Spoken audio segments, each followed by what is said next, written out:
With a level-up system from God, Hunter becomes the strongest player. The anime begins 3 years earlier than the current day, where the army is attacking an island, but the fighters realize that their weapons are ineffective against the forces they are facing. Therefore, they must leave it to the hunters because it is the only alternative. Inside the island, a troop of hunters forms up to deal with an approaching swarm of ants. At the moment the insects attack, the regiment captain encourages his troops to hold off the enemies as much as possible, or else the vanguard will be vulnerable. Despite their efforts, the hunters' rank was too low, and they ended up becoming easy prey for the giant insects. The captain is eaten alive while feeling his life fading before his eyes until another hunter eliminates the ant with his club and heals the fighter. However, another group of ants attacks the healer, but another member of the hunter team appears and, seeing Byung in danger, electrocutes the enemies from a distance. The last member of the team, Yunho, uses his devastating physical strength to secure the front line, while the healer finishes his work with the wounded in the field. Impressed by all that talent, the defeated squadron watches as the S-rank hunters resolve the situation. Unsuk, the member with electric claws, asks his healer not to rush ahead, but Byung just wanted to help as many people as he could. Besides, he was sure his two friends would come to protect him. At that moment, a gigantic ant appears on the battlefield, but despite its size and intimidating appearance, the S-rank team advances against the opponent. While Yunho holds the ant by its jaws, Unsuk injures it with his electricity. Then Yunho tears off the insect's jaws with his own hands and hurls one of the ant's claws at it with absurd force, piercing the giant's body. But several other identical ants appear, and Yunho activates an ability that makes him even more powerful, while Unsuk unleashes tremendous lightning on the battlefield. The amount of power is so great that it can be seen from the other side of the island, where the commander of another troop realizes that the S-rank has arrived in time. Nevertheless, Master Choi had his own battle to win, and when the enemy horde approaches, the leader burns all the weaker ants and orders his troops to advance against the rest of them. In the meantime, the context of the situation is explained. Over 10 years ago, a series of portals appeared connecting our world to an alternate dimension. The other side of each portal was filled with bizarre creatures called magic monsters. Those who awaken abilities to face these monsters, which are immune to conventional weapons, are called hunters. Based on their natural power, they are classified in descending order as S, A, B, C, D, or E rank. However, once this power awakens, it cannot be increased through any individual effort. 3 years later, a portal has a whole structure to serve the purposes of the hunters, while a group of lower-class hunters gathers around to pass the time and prepare for excursions into dungeons. At this moment, a food truck attendant gives coffee to one of them and wishes him good luck on the raid. One of his friends, Park, arrives at this moment and greets Kim. Kim is surprised by his friend's arrival since he had said he was tired of hunting, but the man responds that his wife is pregnant with their second child, so he needs to earn money from raids because diapers aren't free. And at that moment, the protagonist arrives and all the hunters are messing with the guy, greeting him or making some joke. Since he drew attention upon arrival, Park asks if the guy is so strong that everyone wants to talk to him. However, Kim claims it's the opposite. As the boy is known as the weakest hunter of humanity, people kind of adopted him as a mascot, so he is well known. Once he ended up in the hospital after participating in an E-rank mission. At least when he is called, everyone already knows that the raid will be easy. And as Sung approaches, the two hunters try to lower their voices so the guy doesn't hear, but he had already heard everything, resigned to not being able to argue against facts. Right in front of him, his friend Jo-hee shows concern for Junwoo Sung being hurt once again and insists on knowing the origin of the wound, even though the guy avoids talking about it. Then he comments on the case known among the hunters, the famous E-rank portal raid, where Jinwoo was the only one injured and went straight to the hospital. Since all the other hunters were of higher rank, no one saw the need to bring a healer, so it fell to the young man who ended up lagging behind. Betrayee argues that they were selfish and didn't think about the group's needs, but Jinwoo takes responsibility, saying it's his fault for being weak, and that he's already used to being treated that way. The raid is about to begin, and one of the hunters volunteers to be a group leader. Since everyone around recognizes that Song Cheol is the most skilled of all, there was no objection. Soon, the team enters the portal, and before Sung enters, Kim asks him to stay behind the rest of the group and be careful not to get hurt. Joey tries to motivate the boy and also enters, while he stays behind and observes his knife with almost no magical power, which was the only thing he managed to buy. Still, it's better than nothing, so Jinwoo Sung promises to do his best this time. Far away, the president of the Hunter Association, Go Gunhee, talks to his assistant, reporting that the conversation with the government was the same as always. They accuse dungeon breaks of being a problem, but still want the resources that hunters collect from them. Go doesn't mind them wanting a piece of the pie, but he wishes there wasn't so much hypocrisy in it. After all, dungeons are the livelihood of hunters. They live off what they sell from these dungeons, and the most valuable example of this is the stones collected from defeated monsters, essence stones. And finally, Jinwoo achieved his first victory after putting in a lot of effort for it. Despite that, another creature emerged, attacking him. No matter how hard he tried to confront it, when attempting to thrust his knife into the enemy, his weapon was completely shattered. In return, the monster drove a sword into the boy's abdomen. Park arrived at that moment and eliminated the enemy, but he soon had to return to the front lines and Sung was bleeding heavily. So Jui took charge of healing her friend. While receiving treatment, Sung observed the fight of his companions. His vision grew blurrier as he wished he could be there in the battle. Returning to the president, he explained that the most expensive essence stones are collected from the strongest monsters. These stones can be transformed into powerful weapons and equipment to fight against other monsters. In addition to these stones, mana crystals serve the same purpose but are less potent. The assistant then asked if the government had another intention in using these items. Go explained that their intention was to use the materials as a source of energy, as it is a cheaper and more efficient form of energy than current ones, and it also pollutes the environment less. This is why there is so much pressure on the hunters. The cleanest and most effective energy source comes only from resources extracted from dungeons. In Sung's mission, the team finally defeated the dungeon boss. Seeing everyone celebrating the victory, Joey asked her friend if he continues trying to be a hunter out of stubbornness. After all, if he continues like this, something more serious could happen at any moment. Today, for example, the injury was not just in the abdomen, but throughout the body. Sung apologized for the trouble, but Joey scolded him, saying she doesn't want apologies, she's just worried about him. Meanwhile, other hunters were collecting loot, but this dungeon didn't have many mana crystals. Everyone was worried about the payment they would receive from selling the items. Sung at least only had the rank E essence stone that he obtained almost at the cost of his life. During this time, the hunter discovered a tunnel inside the dungeon, indicating it was a double dungeon, a new opportunity to get quality loot. However, the squad leader was cautious and informed his subordinates that in extraordinary cases like this, the standard procedure is to await orders from the Hunter Association. Other members questioned this stance, fearing they would send other hunters who would take the remaining loot. Besides, the tunnel was still part of this rank D dungeon, so there shouldn't be a problem. Song Cheadle decided to take a vote on whether to enter the tunnel or not. It ended in a tie 6-6. However, some hadn't voted yet, so he was responsible for the tiebreaker. He considered that a D-rank dungeon was too dangerous for him, but since his father was missing, he was the sole provider for his family. So he had no choice. He needed to pay for his mother's treatment and his sister's college. After his reflection, he chose to dive in. In the moment when the weakest hunter seeks his breakthrough, Hunter Association is recruiting new members. Candidates line up to test their abilities, and an examiner evaluates each one's rank with a black sphere that citizens touch for scanning. A representative passes the results to Master Choi, informing him that a B rank and 2 C ranks join the guild. The chief emphasizes that gender and age don't matter. If a person has talent, they must receive a contract offer, even if they're not a Chaha. Meanwhile, in the most Brazilian street in the Anaheim, 2 guys on a motorcycle snatch a purse from a girl and speed away with the victim's belongings. Along the way, a woman in a pink cap stands in the middle of the street, making the thugs nervous.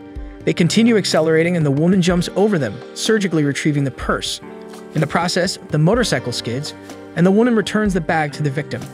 The entire population witnesses this act of heroism and approaches Hunter Chaha, a renowned S-rank associate, for a photo. Before being photographed, she expresses annoyance at all the attention and leaves for some peace. Back in the dungeon, 40 minutes have passed since they entered the tunnel. Since the portal stays open for an hour after defeating the boss, they still have 20 minutes to get what they need and leave. Jinwoo Sung takes the opportunity to apologize again for putting them in this new predicament, as Joey voted against the new expedition. However, she gets irritated and reminds him that he would be dead if the sword strike had been a bit higher, so he should be more careful before entering places even more dangerous than those that nearly took his life for good. Jinwoo reflects on the scolding and acknowledges that having a B-rank healer by his side is a significant advantage. The girl asks to be rewarded with a dinner, and Jinwoo's reaction makes it seem like he'd prefer another sword in the stomach. Further ahead, the group reaches the boss's chamber. Even though the colossal gate looks intimidating, no one wants to leave empty-handed, so they decide to enter anyway, considering they've come this far.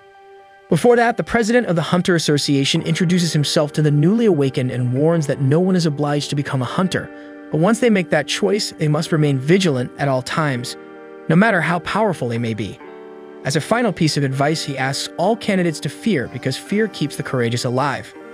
Thus, the expedition group enters the boss's room and finds several ancient statues. Among them, one holds inscriptions about the commandments of the Temple of Kartnan. The leader of the hunters steps forward and begins to read. First, worship God. Second, praise God. Third, prove your faith in God. As the leader recites each commandment, Joey notices that the largest statue moved its eyes and calls Jinwoo to look, but the protagonist believes it's just in her imagination. Finally, Song Cheol reads the last commandment, stating that those who do not follow these words will not leave alive. With that, the gate closes and everyone is in shock. A hunter revolts at being put in that situation and leaves the group attempting to escape. However, one of the statues comes to life and ends the man with its axe before he can try to open the gate. As she annihilated a D-rank hunter as if it were nothing, it makes no sense to have a monster of that level in this lower-level dungeon. Regardless, there's no way out, so Sung begins to imagine what will become of him. And it was at that moment that the largest statue in the room turns its eyes toward the protagonist. Despite this, Jinwoo Sung recalls that he has been close to death many times before. In the first instance, he separated from the group on a raid and ended up trapped. Next, he was attacked by E-rank monsters and spent weeks in the hospital. Furthermore, he almost died of hunger in a labyrinth. No matter how low the dungeon rank was for him, it was always a matter of life or death. Unlike more skilled hunters who can defeat strong monsters and obtain rare items, all he had was a useless knife, and since it broke, he'll have to fight empty-handed. For reasons like these, some learn that he should observe and wait for a good opportunity, as he is not capable of charging into a raid head-on. And it was this realization that kept him alive until today, even through hardships. Soon, he shouts for the entire group to duck, while the statue spews lava from its eyes, sweeping through a significant portion of the hunters. Looking around, everyone present is overcome by panic and helplessness as chaos unfolds in the eyes of each hunter trapped in that chamber, and Jinwoo Sung has no doubt that you won't leave there alive. All around, the hunters tried to seize the brief respite to plan some kind of countermove, but everything seemed too small in the face of the enormity of the enemy. In the meantime, Jinwoo Sung attempted to assist the unconscious Joey, incapacitated by the attack. Song Cheol expressed gratitude to the young boy for his insight, acknowledging that he had anticipated the attack, instructing everyone to take cover, thus saving some lives. Jinwoo observed their leader and noticed his arm had been torn off. The experienced leader bravely tried to keep the young man calm, reassuring him that clenching his teeth would make the pain bearable. However, they needed to stop the bleeding before things took a turn for the worse, so Jinwoo did his part and covered the wound with gauze. During this act, Cheol mentioned he would have asked for treatment for Jogi, but she didn't handle pressure well and usually participated only in easy raids despite being a B-rank healer. He shared that he had been in 2 B-rank raids himself and had no doubt that this enemy belonged to Class A, maybe even S. As for the temple commandments written on that plaque, they likely referred to a deity represented by the statue. Along with the portals, various supernatural phenomena began occurring in the world. Some of these phenomena affected the hunters, while monsters behind these portals accumulated unimaginable powers. Meanwhile, far away at a school, the protagonist's sister, Jana Sung, talked with a friend. The short-haired girl asked if Jana's brother was indeed a hunter. She confirmed it, mentioning he was an E-rank and usually came home bandaged from his missions. When asked about the interest, the girl evaded the question, whispering that she could surely do a better job than that E-rank hunter. Back in the dungeon, the leader argued that the enemy was too powerful to be destroyed, so they needed to stay calm, assess the situation, and find a safe way out. Despite the precaution, a team member rushed and refused to die there, having just signed a contract with a major guild. Trusting his speed, he assured he could cross the gate before being caught. However, before reaching halfway, the statue almost completely destroyed the speedster's body, leaving only his feet behind. Undoubtedly, this was the last evidence they needed to understand that this creature could annihilate them in the blink of an eye. The big question was why it hadn't eliminated them all yet, and perhaps the reason was a hint of an exit. Therefore, Jinwoo Sung used his wits and asked his leader to recall the first commandment of Kartnan, venerate God. Interpreting the phrase, Jinwoo Sung stood up in search of a solution. Despite Cheol's concern about the young man's unexpected reaction, something in his eyes indicated that he hadn't given up on life. Analyzing the commandment, the young man asked the rest of the group to bow before the statue, simulating the veneration that the god demanded. The hunters were confused and skeptical about the effectiveness of this measure, but with no better ideas at the moment, they all joined the plan. The veneration caused a movement in the statue, changing its face to a sinister expression. After a few tense seconds, the group began to question the next step. Park felt confident enough to stand up, believing the statue had stopped attacking. Following suit, the others stood up, but the tension was far from over because the giant statue then rose from its throne with that sinister expression and began to chase the guild. Although Song Cheol was the leader, the group pressured Jin Woo-sung to come up with the next step. Obviously, the answer would be in the second commandment, but the intense pressure on the young man prevented him from finding a way out. That's when a scholar of ethnology, the in-depth study of societies and their culture, took responsibility. This reading reminded the hunter of some exaltations to the gods. Applying his knowledge to the statue, he knelt down and offered a kind of prayer. While the ethnologist prayed, the statue lifted its foot higher and higher until it stepped on him as if he were an insect. This triggered chaos, and everyone began to run in pure desperation. Panic robbed a hunter of her reaction, and she too was mercilessly trampled. As he ran, Park remembered his family waiting at home with his second child about to be born. He tried to find a safer spot, but turning his back to another statue, it used its sword to cut Park in half.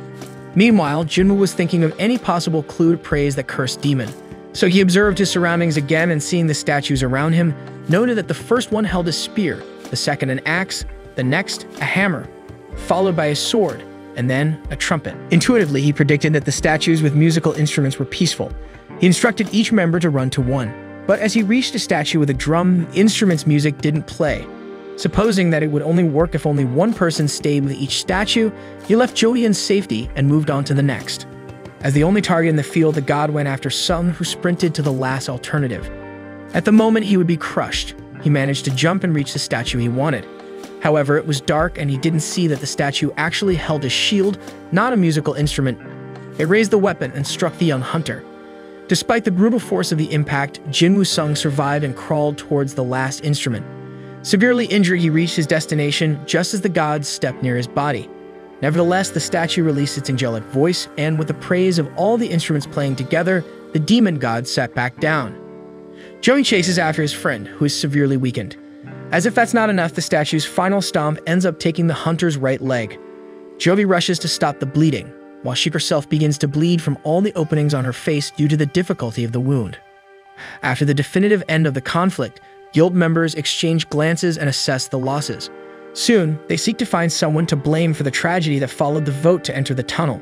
After all fingers are pointed, Song Cheol takes responsibility since he is the leader and in charge of the final word. Despite the heated discussion, the god raises his hand and the ground trembles, making the group think it's an earthquake.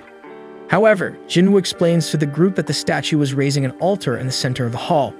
As in many myths and cultures, gods demand sacrifices and offerings in their name. Following the third commandment, the next step is to prove your faith in God. In these moments, men need to distinguish themselves from boys, and Kim takes the first move, pointing his sword at Cheol, as he should bear the dishonor of failing in his leadership. Other members try to stop the action, but the leader himself surrenders to the sacrifice and goes to the altar. Their flames ignite around the ritual, but as nothing else happens, Jin Woo-sung asks for help to examine the altar closely. He spends some seconds trying to discern the next step, but with little success. Finally, he considers the possibility of someone coming to rescue them if they continue to wait. However, as the portal has been open for 7 days, the group fears that the statues may start moving again at any moment.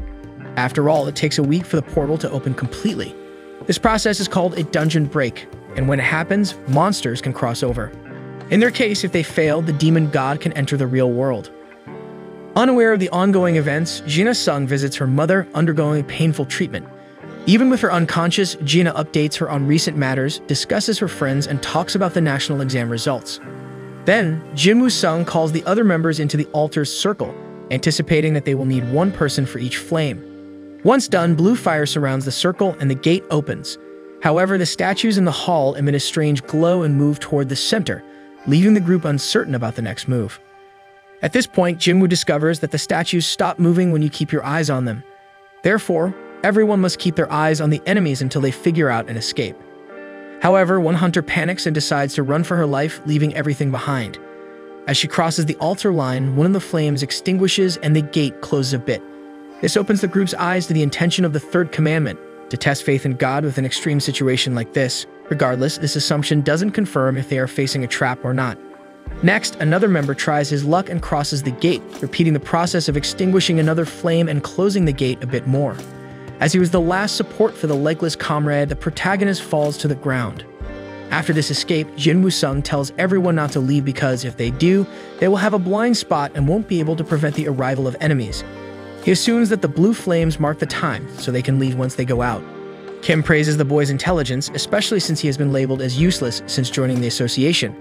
However, Kim has a family waiting for him, so he doesn't want to die now.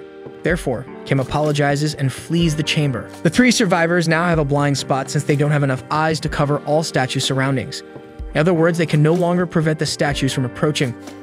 Jinwoo starts to cry for coming so far and failing, despite surviving many challenges that tested him. But before the end, Song Cheol tells the two young ones to leave. According to him, it's evident that the gate will close after the penultimate survivor leaves. Since the two still have a long life ahead, they should go. He asks Jogi to take care of Sung, and as the healer prepares to take her companion away, her legs lock and she can't move them. The leader thinks she exerted herself too much to heal Sung, but some action needed to be taken as the siege was about to close in. For this reason, Jinwoo Sung tells Cheol to carry the healer outside. The leader starts to argue, but the protagonist insists loudly that he should take her immediately because there is no other alternative, considering he is without a leg. Jo panics and tries to convince her friend to change his mind, but his response is to give his magic stone to the girl, considering she had invited him to lunch earlier. With this, she could earn some money and buy a special lunch when Jinwoo returns. He promises to get the change from her. Even so, Jui continues to protest, but with no more time to spare, Song Cheol knocks out the young girl and carries her outside. And as soon as the two leave, Jinwoo Sung is alone with all those statues around him. Without his leg to run, just waiting for his end, sitting and defenseless. Despite everything, he feels it should have been like this from the beginning. After all, he has always been the weakest hunter. If he knew it would be like this, he would have definitely taken out a higher life insurance policy. Finally, he raises the sword left by Kim and intends to take at least one enemy with him. At that moment, a statue throws its giant sword at the boy, but it sticks into the altar near him. Another statue hits the ground, causing Jinwoo to roll with the impact, leaving him completely exposed to the enormous enemies. With that, the next blow is accurate, tearing off one of the hunter's arms. Praying for his end, the boy remained on the ground with no reaction, just lamenting not having another chance to do things differently. Meanwhile, another statue crushed his body with its hammer, breaking his bones. At that moment, despite the pain, Jinwoo Sung is proud of having at least reached this point. As he tries to stand again, a colossal statue pierces his right shoulder completely, impaling the boy on the wall. Miraculously alive, he spends his final moments harboring hatred for hunters like Kim, despising the fact that he said he couldn't take it anymore and had to leave. After all, it's logical that nobody could endure being there anymore. He was just justifying his own selfishness. It's always the most selfish ones who benefit the most. Jinwoo has a terminally ill mother, but even so, he decided to sacrifice himself for the group, leaving her and his sister alone, only to end up being massacred in the most painful and lonely way possible. Next, the sword-piercing Jinwoo is lifted high, causing extreme pain to the hunter, who is then thrown from a height of 20 meters and falls backward onto the sacrificial altar. His blood flows rapidly from his body as he cries and changes his mind. Now he feels that he doesn't want to die anymore, but it's too late. One of the statues then delivers the coup de grace to the protagonist, extinguishing the last blue flame. Following this, a screen opens with a notification about a secret mission called Courage of the Weak. This notification alerts someone that they have acquired the necessary qualifications to be a player, and then asks if they accept. Once the proposal is confirmed, another screen opens, warning that this person's heart will stop in 0.02 seconds if they don't accept, and then other options between yes and no are presented on the screen. In the end, the player goes ahead and accepts again. Suddenly, Jinwoo Sung wakes up in a hospital bed. Desperate, he looks over his entire body, recalling the limbs that were crushed by the giant statues. However, his body was intact with all his arms and legs, and there was no sign of the chest puncture. At this moment, two men enter the room, and one of them introduces himself as Woo Jinchul, the administrator of the surveillance team of the Hunter Association. Beside him is an assistant named Kang Tashik. First and foremost, Jinwoo Sung wants to know what surveillance wants with him. Woo informs him that the boy was unconscious for 3 days. As for his mission companions, Song Cheol lost an arm and probably won't be able to work as a hunter anymore. Lee Jo-hee, on the other hand, is traumatized and receiving psychiatric treatment. Due to her condition, the administrator is unsure if she will continue in the profession. Considering that only 6 hunters survived this dungeon, and everyone knows it's a very dangerous job. Despite the tragic outcomes, Woo mentions that such incidents are rare.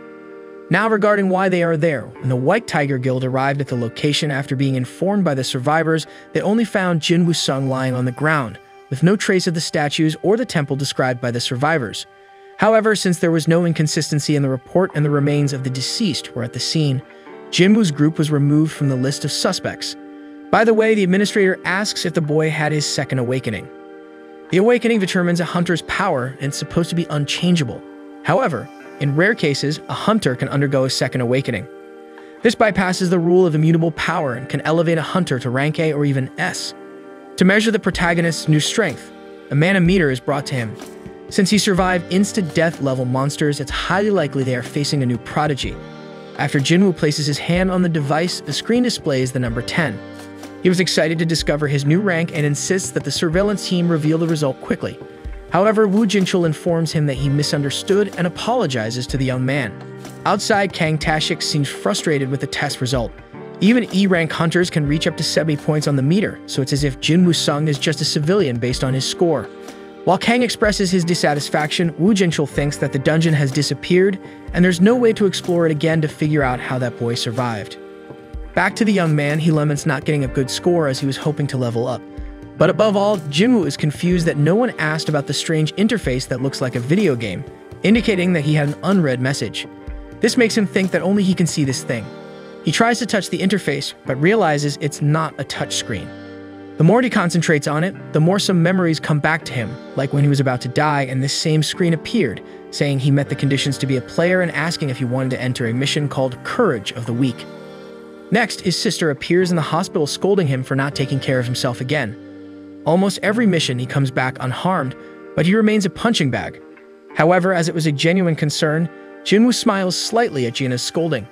This leads her to think she's being sarcastic, so she threatens to quit studying and get a job if he continues to get injured, as one day, he'll end up crippled and unemployed.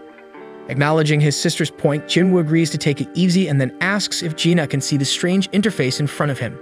She thinks a doctor needs to examine his head but plays along.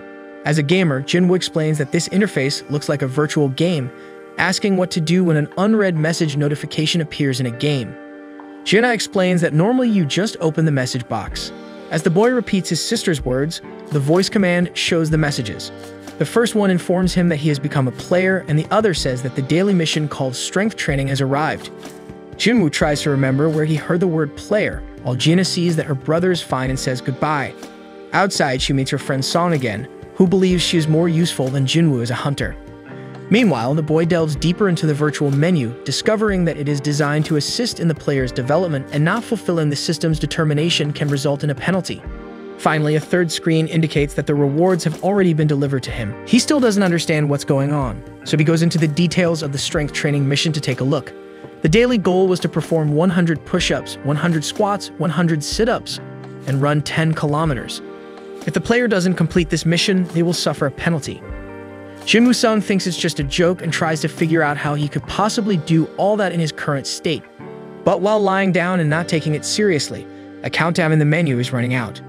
In the meantime, the surveillance team administrator informs President Go that the young hunter, Jinwoo Sung, did not have a second awakening. Over the phone, Go is relieved that at least this case didn't cause a dungeon break, but there's still something fishy about this story.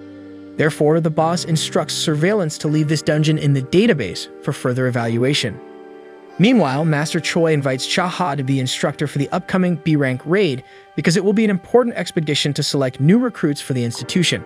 However, Cha-ha doesn't feel very confident in her mentoring skills, so Choi explains that all she needs to do is fight normally as she always does, and her performance will serve as an example for the less experienced. After that, he explains that the Hunter Guild is one of the country's top 5 guilds, but on an international level, they are still small. And although individual levels cannot be evolved, collective training will always be a differentiator, especially now that they are preparing for a very special moment. Later, a portal opens in the middle of a road and civilians wonder when the hunters will arrive to solve this problem. Meanwhile, Jinwoo, who was in the middle of his sleep, receives a mission failure message, and as a penalty, an earthquake shakes his room and the boy is teleported to an unknown place. Without understanding what happened, he encounters a giant desert centipede, while the panel reappears, stating that it's a punitive survival mission and the goal is to stay alive for 4 hours. Meanwhile, nurses realize that one of the patients is missing, and even after 2 hours of him fleeing from a monstrous insect, the staff is clueless and doesn't know where to look for Jinwoo. Thus, the boy remains trapped in that alternate world until the countdown ends, and just as the creature is about to strike, time runs out and the desperate boy returns directly to the hospital, receiving the news that he completed the mission and a reward has been granted to him. However, before he can retrieve the item, nurses enter his room and start assisting him. The next day, Jaina is on the phone with her brother and asks him to cover for her at Cheadle, since Jinwoo has caused her so much trouble again. In the meantime, Joey is summoned for a ranked D raid, and despite the association knowing that she's going through a tough time, the rest of the guild is busy, so she's the only option at the moment. Despite this, Joey declines the proposal, but at least learns that Jinwoo has significantly improved his condition. Happy with the news, she goes straight to visit her friend, but instead of continuing to rest, he's running around the hospital courtyard like crazy. Nurses comment that hunters recover faster than normal people, but what this boy is doing is unbelievable. Finally taking his daily missions seriously, Jinwoo Sung discovers that each time he completes them, he receives 3 rewards. The first is total recovery, where all his exhaustion disappears. Second, some points to distribute among his attributes, and as always, he pays more attention to strength. In addition, there's even a skills and inventory screen, making his life really look like a game. And at this moment, as he reflects on his new path and navigates his imaginary menu, all the patients look at him as if the boy is from another world. Finally, the third reward is a ramen loot box. In this case, the item is a strange key. Until now, he had only obtained useless things like bandages or pens, so it seems that luck has finally arrived. According to the item description, Jinwoo Sung could use this key to teleport to an instance dungeon. The way to use this item is by reaching exit 3 of the Hapjeong subway station. However, Jinwoo has no idea what an instance dungeon is, but it seems like some mission for him to evolve his strength, or at least he hopes so. And during these reflections, the image of that giant macabre statue invades the protagonist's mind, causing physical pain as well. In the meantime, local newspapers report that several Rank D portals have opened around the country, and Rank C portals in the Upper and Central East are being resolved at this very moment. The Rank B portal that appeared in the port area has a raid scheduled in a few days by the Hunter Association. Jinwoo Sung takes advantage of his improvement to visit his mother, and her image lying like that reminds the boy of a scene from 4 years ago, when he held her in his arms after finding her unconscious. As soon as he takes the woman to the doctor, he and his sister discover that the mother has the eternal sleep disease, also known as final rest. It is a disease that emerged with the appearance of portals and affects approximately 1 in every 10,000 people. There are theories that it is caused by frequent exposure to mana, but regardless, the best that current medicine can offer to those with this disease is support, keeping the person alive, but with no chance of recovery. So knowing that he will have to take care of his comatose mother for the rest of her existence, Jinwoo Sung endured the most arduous and humiliating tasks until he was accepted by the Hunter Association and had a salary that provided access to proper treatment for his mother. But soon he discovers that this profession is far from easy, and in the first few days he already realizes this, falling behind in most raids and getting injured frequently. In one of these expeditions, Jinwoo is kicked out of the group for not being able to help, and when the rest of the team makes it clear that even though they ordered him to leave, he won't receive payment since he didn't contribute. Worst of all, Jinwoo turned to them and apologized for being useless, on top of it all. Probably, this memory is the greatest incentive for him to focus so much on strength attribute points. Next, he embarks on his first solo mission, and upon reaching exit 3 of the Hapjeong subway station, he opens a lock that formed in front of him, and a portal opens. Upon crossing, he receives a message notifying him that he has entered the instance dungeon. The entrance behind him closes, but people around him continue to cross as if nothing is happening. With this, Jinwoo realizes that instance dungeons place him in a different dimension, just like red portals. Then he receives another message saying that he cannot leave until he kills the boss or uses a teleportation stone. Thus, he descends the stairs and comes face to face with 3 goblins. Images of him being gravely wounded by a creature of this race come back to him instantly, but this time he has no choice. No one there can help, and there is no easy way out of this dungeon. For this reason, he faces the enemies head-on, defending against their attacks until finding an opening for an offensive move, and on the first try, he slashes through a monster with his sword. Then he pierces the second goblin and also eliminates the last one. Thus, even though he is exhausted, he notices that he is indeed stronger. But now he really has to put it to the test as a lichen with a metal jaw enters the fray and destroys his knife. Jinwoo Sung's legs start to tremble, and sensing the fear, the lichen attacks again, slashing a cut on the hunter's face. After that, the wolf turns back to the target and advances again, each time closer to victory. To avoid the worst, Jinwoo manages to jump to avoid being hit by the pounce. After somersaulting in the air during the evasion, he realizes how light his body has become. Nevertheless, the lichen doesn't give up and prepares to attack again. Jinwoo, tired of taking beatings without retaliating, responds to the lichen's charge with a punch. The impact is so strong that it finally makes the protagonist feel the difference after investing so many points in his attributes. However, even this increase in strength is not enough to defeat the enemy in hand-to-hand combat. Moreover, Jinwoo has no group to cooperate in this fight, so it's just him against the opponent. Furthermore, Jinwoo only has food and water in his backpack, lamenting the fact that he has no magical weapon to defend himself. But at that moment, he recalls his last dungeon raid and pulls out his magical sword from the inventory, countering the Lycan and leveling up. Jinwoo remembers that he took the sword from Kim when he fled the statue dungeon, and that he paid 3 million for it. Next, 2 more Lycans approach, but Jinwoo no longer fears them because of his new weapon. The problem is that it got stuck in the ground with the last blow, causing the protagonist to panic. The Lycans take advantage to attack, but Jinwoo manages to pull the sword from the ground and strike. One opponent uses its steel fangs to hold the sword, but Jinwoo kicks the monster and then manages to make the cut with his weapon, destroying another enemy. Despite the difficulty, Jinwoo recalls the giant statues that tore him apart without mercy, and at least finds comfort in not facing a challenge of that magnitude. Regardless, it seems that the Lycan also briefly reflects on the danger it is facing and decides to run away to avoid being destroyed. So Jinwoo has some time to sit, and analyzing his inventory realizes that he has leveled up and his wounds have been healed. Moreover, he gained 1 point for each attribute. Since daily missions only gave 1 point, he decides to focus on these fights to evolve. He also wonders if he should put points into other attributes like intelligence or dexterity, but concludes that it makes more sense to continue focusing on strength. Even with only 32 points in this attribute, he already feels his body much lighter. In the end, although he is not sure, he supposes that the higher his basic attributes increase, the more points he will gain. This gives him hope that one day he will truly become very strong. Then he looks for essence stones in the loot, but no such item is found. At least he discovers that there is a shop in the inventory, although newcomers cannot buy items. So he sells a Lycan Fang he found in the spoils and gets 20 gold coins.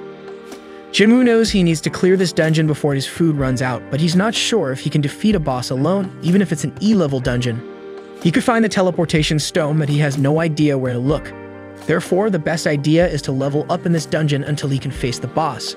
To continue on a positive note, dozens of Lycans approach the boy and attack him, but even in the face of so many enemies, he feels no fear because he has already witnessed his own death once. Therefore, he engages in combat and manages to get rid of some creatures. He knows that even though it is not easy to defeat him, it is also not simple to deal with so many Lycans in a group, so it is always valid to be cautious. At this moment, he remembers when he struggled in normal jobs until he received the news that he qualified to be a hunter. He hoped to pay for his mother's treatment, but then remembered the moment when he was killed by the giant statues. With these memories in mind, Jinwoo promises to fight with intensity and advances against the opponents. He kills so many Lycans that, in addition to leveling up several times, he earns the title of Wolf Slayer. Meanwhile, some city pedestrians notice that a tunnel is becoming dangerous and wonder when the Hunter Association will do something about it, as there is a real risk of a dungeon break. Back at the station, Jinwoo sees that his sword is cracking from excessive use, so he wonders if it's time to leave. Meanwhile, his manga explains that players who achieve the title of Wolf Slayer have a 40% bonus in all attributes against animals. In addition, he sees that he has obtained 34 wolf fangs, 2 worn daggers, and a traveler's cape. But last and most important, he notices that he has obtained the teleportation stone. The acquisition of this item rekindles the doubt of whether to leave or not, but Jinwoo is afraid of not having another opportunity to gain XP so quickly again. According to Jinwoo Sung himself, he feels like dancing in the palm of Buddha's hand, considering everything he is experiencing without having any idea of how he got there. Meanwhile, Joey receives another call from the Hunter Association, being informed that the portal she was invited to defend has fallen victim to a dungeon break. She feels guilty for having refused the call, and remembering Jinwoo's determination even in the difficult situation he was going through, decides to help once and for all. The association was lacking healers in this battle, and the city was in great danger. Jinwoo continues to evolve non-stop until these hours of experience make him realize that enemies with white names are weaker than him, while orange ones are at his level and red ones are more powerful. He has leveled up so much that even the Lycans now have white names instead of the red ones they had when he first arrived. However, even though he has evolved so much, Jinwoo feels that he cannot defeat the boss down the staircase. Perhaps due to his increased perception, the feeling that he has no chance becomes more vivid. However, even though this monster gives him chills, he has reached level 15 and probably won't be able to level up in that dungeon. Moreover, the sword is becoming increasingly cracked, so it would be better for him to stop using it recklessly and go straight to where it really matters. Therefore, he descends the long staircase of the station until he reaches the lowest floor, and as soon as he steps there, a giant fast creature crosses underwater to throw Jinwoo against the wall and break his sword. The boy rises and sees that he's in front of the Swamp King, the blue Kasaka of poisonous fangs. Even though Jinwoo has evolved a lot, the boss's name is still Orange, and just by looking at the creature, he realizes that he won't be able to pierce those scales with just a sword. Therefore, the strategy is to endure the heavy attacks from the snake until he discovers a weak point. The problem is that, until that moment arrives, he needs to survive, and the way things are going in this battle, he might not be able to do that. After several powerful attacks in a row, the giant snake throws an entire train carriage at the protagonist, and this display of power makes him feel small, even after putting so many points into strength. Ultimately, he wonders how many points he'll have to invest in this attribute to stop being seen as a joke. Speaking of which, he remembers when he was called the weakest hunter in humanity. In an old memory, a man encourages Jinwoo not to care about that nickname and to focus on proving to everyone that he is not what they say he is. Throughout his life, he has been ridiculed, and it made him feel ashamed of himself. When you're strong, you can handle challenges, help others, and be respected by those around you. On the other hand, when you are weak, you depend on the help of others and end up becoming a burden to your team. Society looks down on you, and even if you are intelligent, empathetic, or creative in the face of the strong, all of that becomes invisible. In the end, empathy doesn't win battles, and that's why Jinwoo was so determined to become the strongest of all, to prove that he can make a difference. So he tries to climb the snake's scales, even without conviction that he would gain anything from it, but he is quickly thrown to the ground again. However, as he rises once more, a blue aura envelops the protagonist, and he knows well that this enemy before him is nothing compared to the terror he experienced with those statues. This mentality brings the necessary determination for him to keep fighting, and this time with more confidence. After climbing to the top of the snake, he manages to leap onto the back of its neck, and with the blessing of his numerous strength points, he begins to crush the scales of the blue Kasaka with his bare hands. A snake tries to escape the opponent in every possible way, but Jinwoo Sung's strength is so great that the creature's head is severed. Exhausted, Jinwoo sees his own blood flowing throughout his body with the absurd effort he's exerting, while the gigantic monster lies dead in front of him, and his virtual menu indicates that he has leveled up several times. Moreover, he is rewarded with a dagger made from Kasaka venom. In addition to having double the damage of Kim's sword, it has paralysis and draining bonuses. On the other hand, Jinwoo was afraid to use a venom gland he looted because the effect of this item is to harden the user's skin, but at the cost of the muscles being affected by the Kasaka's venom. So he leaves this item stored away while receiving the notification that the dungeon has been cleared, and for this reason it will be restored to its original state.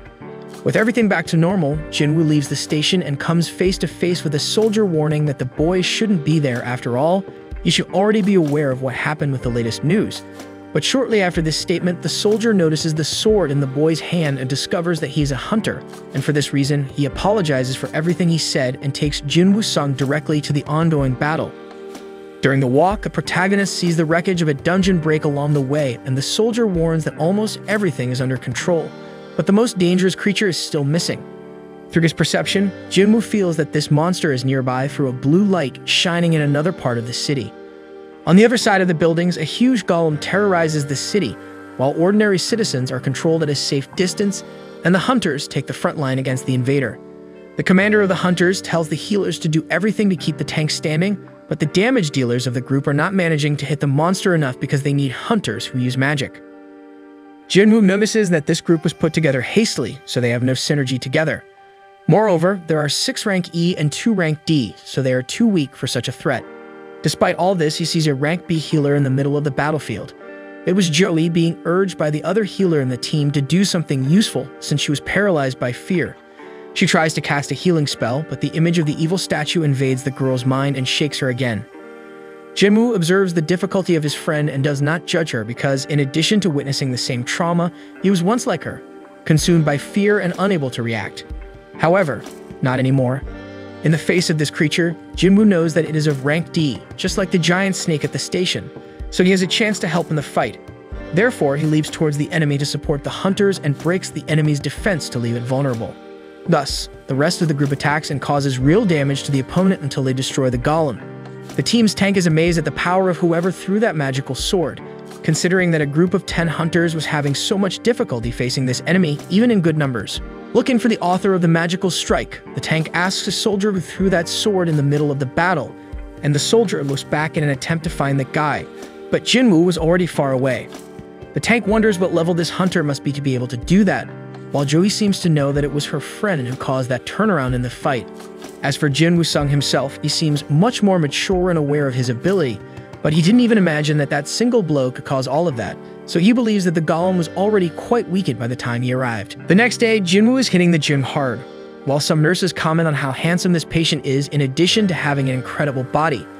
When this patient arrived, he didn't attract much attention, but he hasn't stopped exercising since then and got ripped, and that happened too quickly for the short time he's been there. Shortly after, one of these nurses enters Jinwoo's room and sees him shirtless. She feels embarrassed for being attracted to the guy's body and ends up speechless, but soon she composes herself and informs Jinwoo that he'll be discharged today, asking how he's feeling. He replies that he's feeling great thanks to the nurses and her colleagues' work. The nurse thanks him for the compliment and informs him that he should go down to the reception so they can take care of the paperwork. Jinwoo feels grateful for the care he received and heads for the stairs, but before he leaves, the girl gathers courage and asks for his number. Innocently, Jinwoo thinks it's to send the test results to her after discharge, so he gives his contact to the girl. Meanwhile, on the Ultra Morning newspaper, the presenter receives a very special guest named Bak Yoonho, one of the country's 7th-ranked hunters. Due to his high level, the presenter asks if the hunter's daily life is very hectic and wants to know what he does when he's not in dungeons. Bak replies that every day is a training day and that it's necessary in addition to always being in combat to keep reflexes sharp. But in his case, he has developed the habit of training all the time because he used to be a firefighter, and in that profession, the smallest mistake can cost a companion's life, and that thought has always guided his path.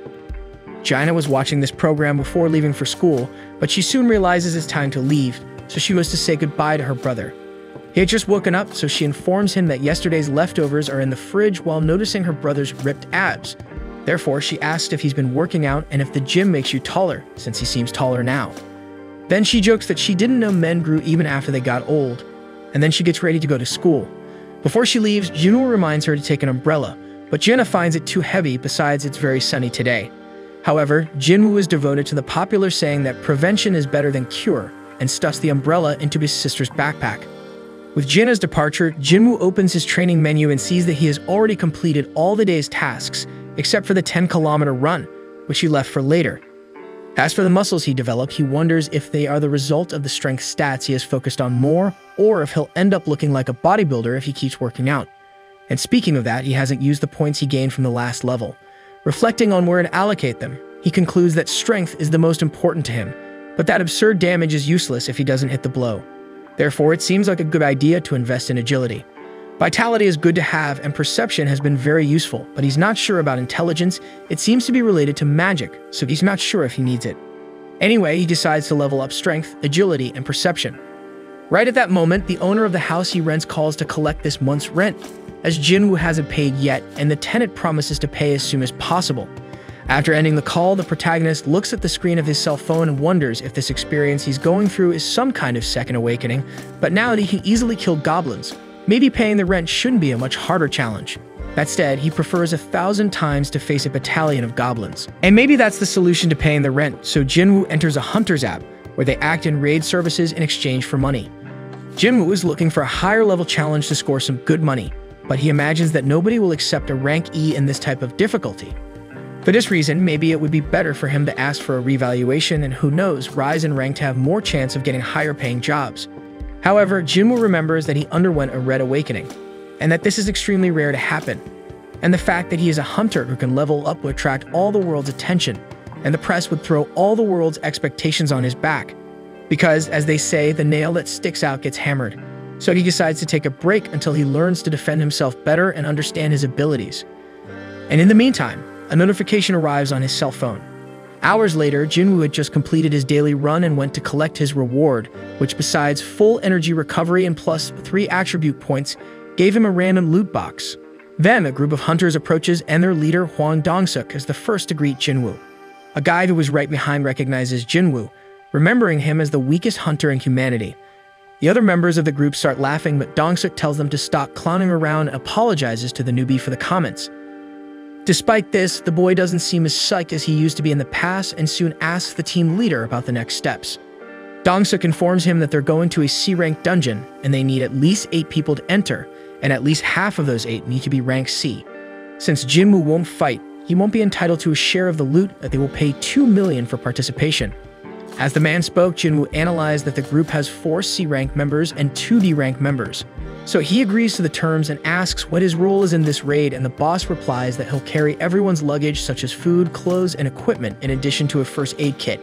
Jinwoo asks if they intend to go without a healer, and the leader recalls how difficult it is for independent groups to find healers, but as they've always done without a healer, they have experience with it.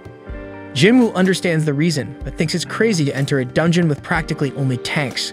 Then Hwang passes the pen for the young man to sign the contract, and he reads that one of the conditions is that the group is not responsible for anything that happens inside the dungeon.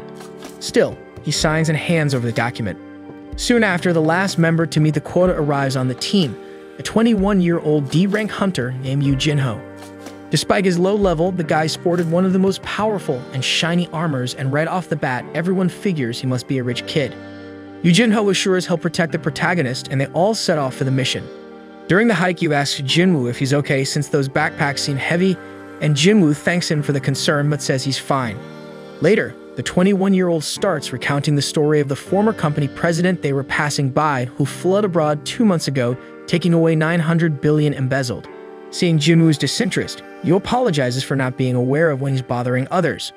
Arriving at the portal, the team notices it's too big to be a C rank, but Hwang confirms that the association checked twice.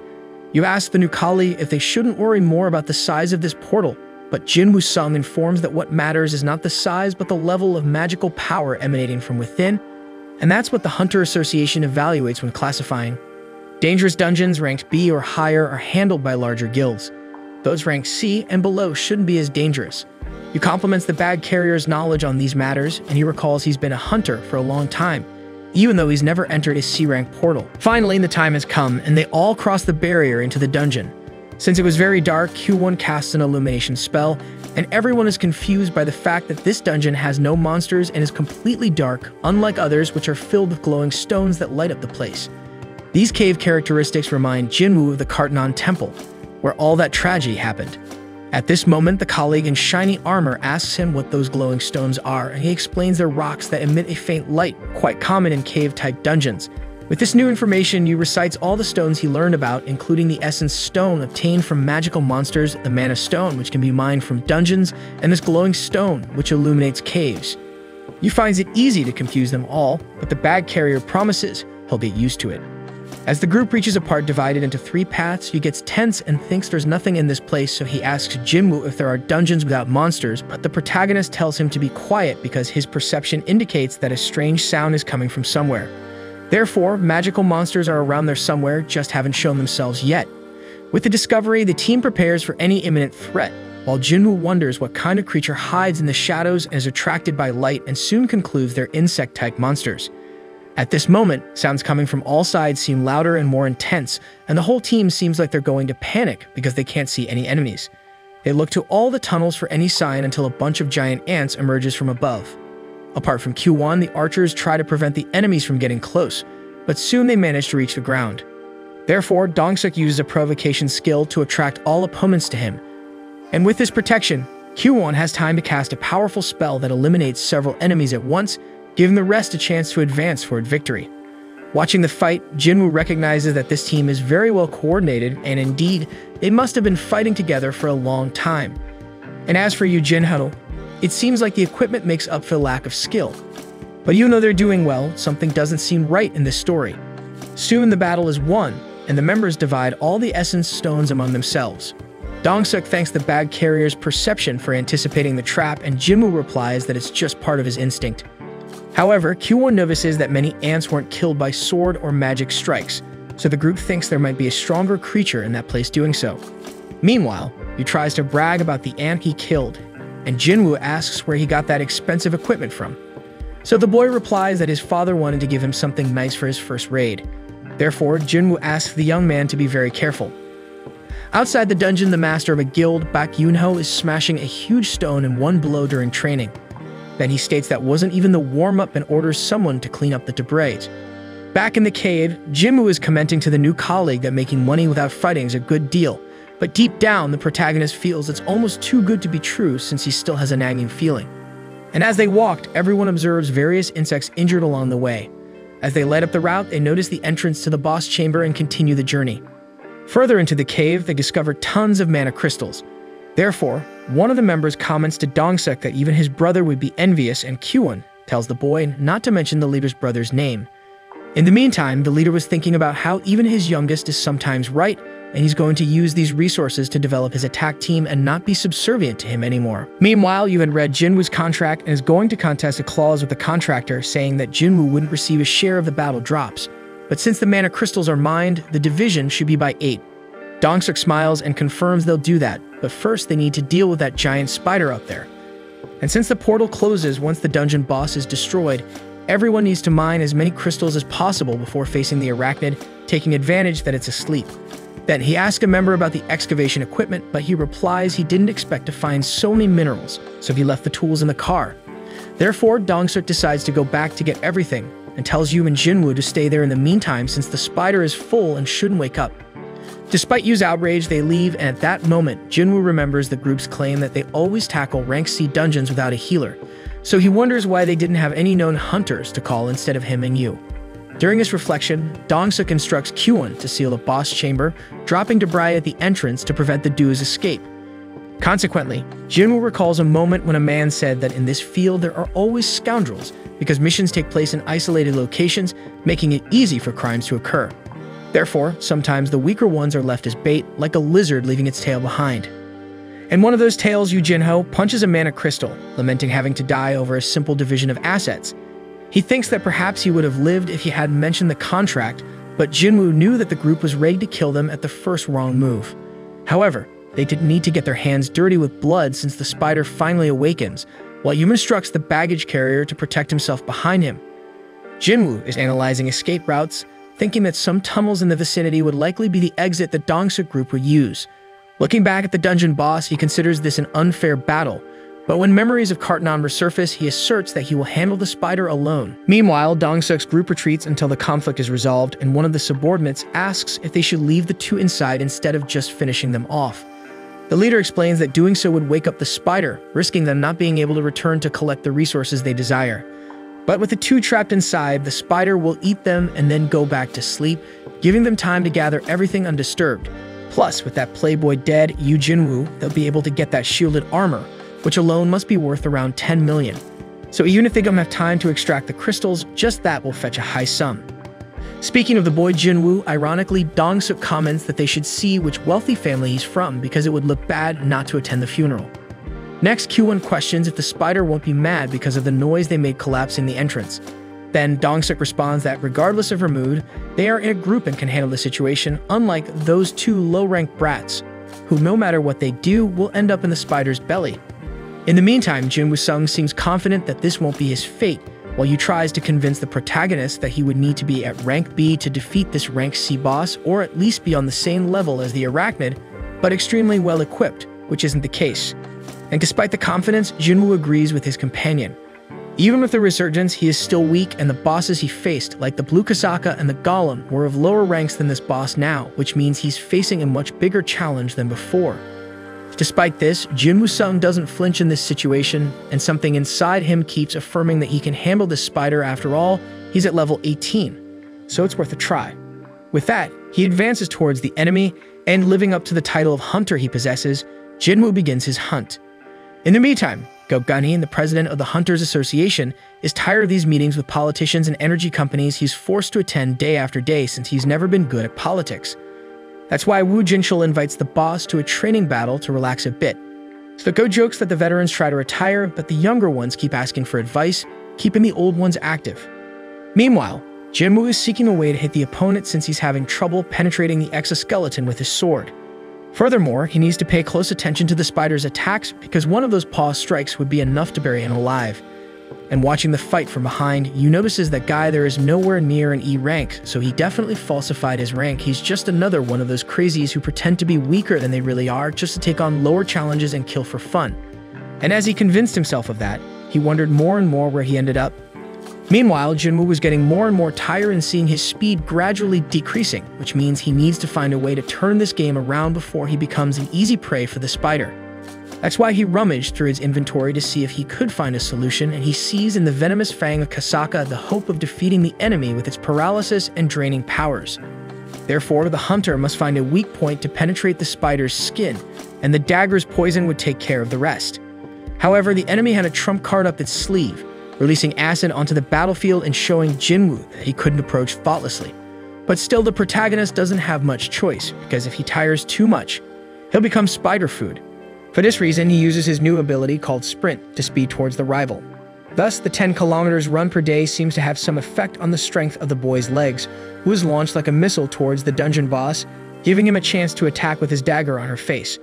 However, even this part of the arachnid's body was extremely resistant, so Jinwoo starts losing his cool and desperately attacking every part of the body he can. But this impatience led his body to reach a fatigue level of 70, further limiting some of his movements. Faced with slowness, the spider manages to hit the human and throw him to the ground with force. So Jinwoo seemed resigned to his fate, but when the enemy was about to end the fight using its claw, he uses a full recovery bonus and replenishes his energy.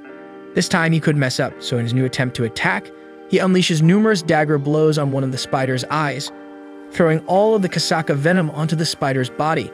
Thus, in a few seconds, the dungeon boss falls to the ground without a chance to react. With the victory, Jinwoo instantly levels up a few levels, while feeling relieved that he didn't use all of his total recovery rewards from his daily training runs, because without them, it would have been quite complicated. Meanwhile, he was simply astonished by what he just witnessed.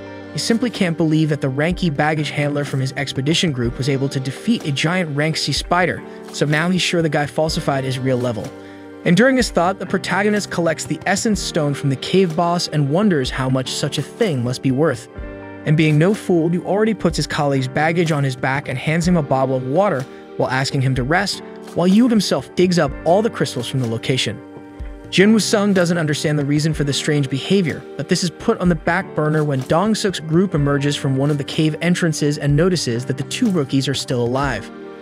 At the same time, the experienced Go Gunhee agrees to practice with Woo Jinchul and shows that even though he's old, he still maintains an incredible shape, demonstrating incredible strength by subduing the hunter's surveillance administrator.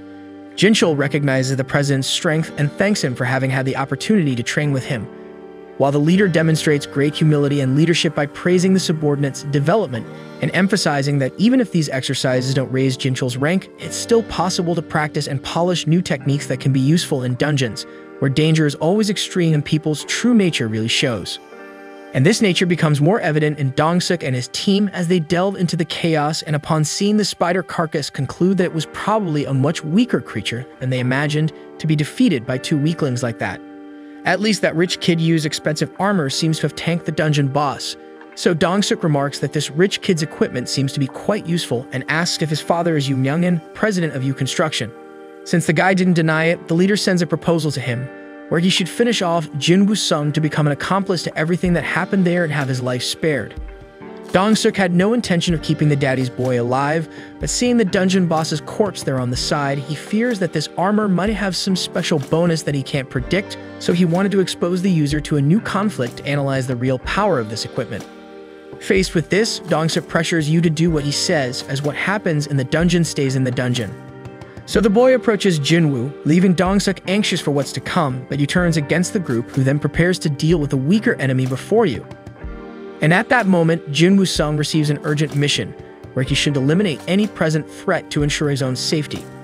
And if he doesn't complete this mission, he'll suffer a penalty. However, the challenge shows that it wouldn't be so easy, as Kyuwon unleashes a lightning bolt on the protagonist that isolates him far away. Meanwhile, three friends meet at a cafe, and a green-eyed girl named Heejin is asked about how things are going at the White Tiger Guild. She replies that everything is as it has always been, while her blonde friend, Gina, says that the Hunters Association is also the same.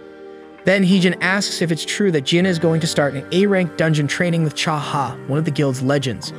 Gina explains that it has already happened, and on that occasion, they were having problems with a powerful creature from the elite dungeon until Cha-ha ended the monster as if it were the easiest thing in the world, leaving everyone amazed, but especially Kikmoon, since he was a candidate for captain of the attack squad. By the way, Jenna asks about that guy, Chul, who also intended to be captain, but Heejin doesn't think he's anything special. But despite everything, we're still in the Hunters Guild and the White Tiger, the biggest ones so far, unlike other organizations with sinister stories about mysterious deaths of their members in dungeons. In the meantime, Jinwoo seems dead in the eyes of those present, but he still lives, reflecting deeply on why the world is a place of so many lies and betrayals. Jinwoo was careless again and underestimated the evil that people are capable of, and this time even the system that guides him wants him to kill people. Strangely, it seems that this device wants to keep him alive and strong. And since the system wants to use Jinwoo, Jinwoo will also use the system. As he slowly advances against the enemies laughing at him, the protagonist thinks about how the law of the jungle prevails in such places.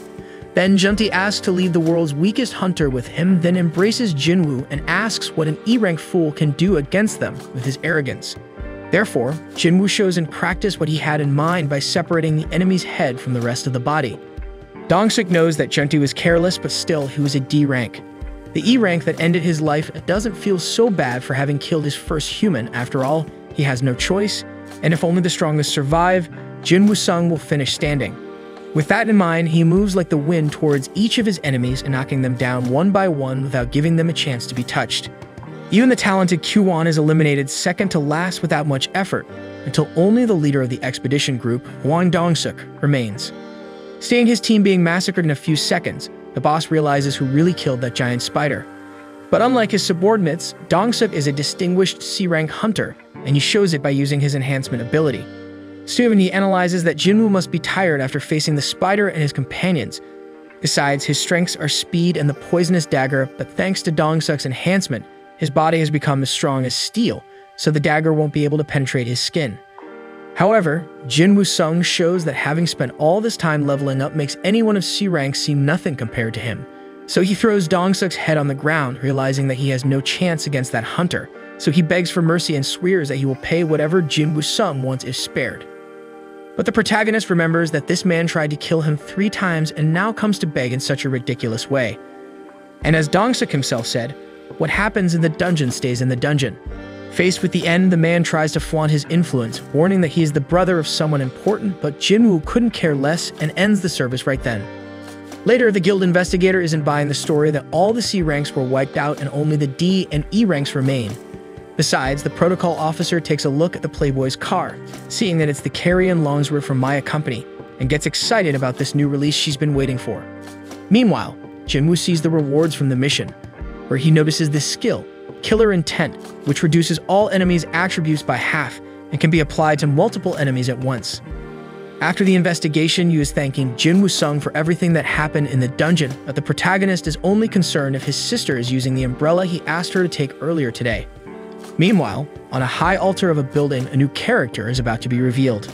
The next day, news reaches Jinchul that 6 hunters were killed in a C-rank raid, with only 1 D-rank and 1 E-rank survivor. Jinchul initially assumes it's another case of weaker members fleeing after the stronger ones were killed, but his assistant reveals that both survivors left the dungeon after defeating the boss. Yu Jinho, the D-rank, possesses expensive equipment, and the other survivor is Jin Woo-sung. Upon hearing this name, the administrator becomes pensive and more interested in the case. The assistant adds that one of the deceased in the dungeon was Dong-suk, Dong-su's older brother. Turning to the protagonist, his sister sees him returning home with fried chicken and asks what good thing happened for him to do this, but he replies he's unsure if it was good or not. He then reveals he saved money for their mother's treatment, while his sister jokingly remarks that he's finally stopped being stingy. Afterward, they sit together and Gina comments that Jinwoo returned from the dungeon without a scratch, indicating his team must have been very strong. Jinwoo confirms they were indeed strong, while memories of the actual situation flash through his mind, a true massacre that Jin Woo-sung orchestrated without hesitation. Lost in thought, Jinwoo's sister asks what's wrong, and he pretends to be trying to remember if the group returned his raid change. Jaina is reassured by this explanation, and Jinwoo reflects that as long as he stays alive and protects his family, everything will be fine. If that involves repeating what happened in the dungeon, so be it. He'd do it all over again. Suddenly, a message arrives informing the protagonist of a harmful substance in his body, but the system quickly notifies him that he's been detoxified. Thus, he bids his sister farewell and heads to his room. Upstairs, he realizes he can't get drunk even after consuming many cans of beer because apparently the system has a function that breaks down alcohol. Pondering this, he searches until he finds one of the rewards for completing the mission, an ability called Blessing, which grants him immunity to toxic and foreign conditions, as well as enhancing his regeneration capacity. Realizing this was the reward from the double dungeon, he understands how he was able to regenerate his severed limbs. As night falls, Gina informs her brother that someone named Yu Jinho is on the phone. Seeing beer cans scattered around the room, she advises him not to drink so much as it's bad for his health, and when she becomes a doctor and has to treat him for it, she'll refuse. Sometime later, Jinwoo meets with Yu and comments that he didn't expect to see him again in this life. After the D rank thanks the protagonist for saving his life, Jinwoo thanks him in return for never revealing what truly happened in that dungeon.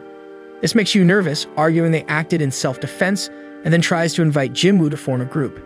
However, before he can finish the sentence, Jinwoo interrupts and declines in advance, saying he doesn't intend to hang out with the daddy's boy. Despite this, Yu pleads with him to listen, promising he'll be well rewarded. He finally gets Jinwoo's attention and explains he needs his help to complete 20 raids and obtain a guild master license. Since he studied to take over his inheritance, passing the theoretical exam wouldn't be a problem, but the practical part is another matter. Taking the conversation, Jinwoo asks if the boy is the second heir of Yujin Construction, and after confirming, Yu mentions his father wants the company to have his own guild. Jinwoo presumes his father wants to enter the hunter business to be self-sufficient and profit independently from raids.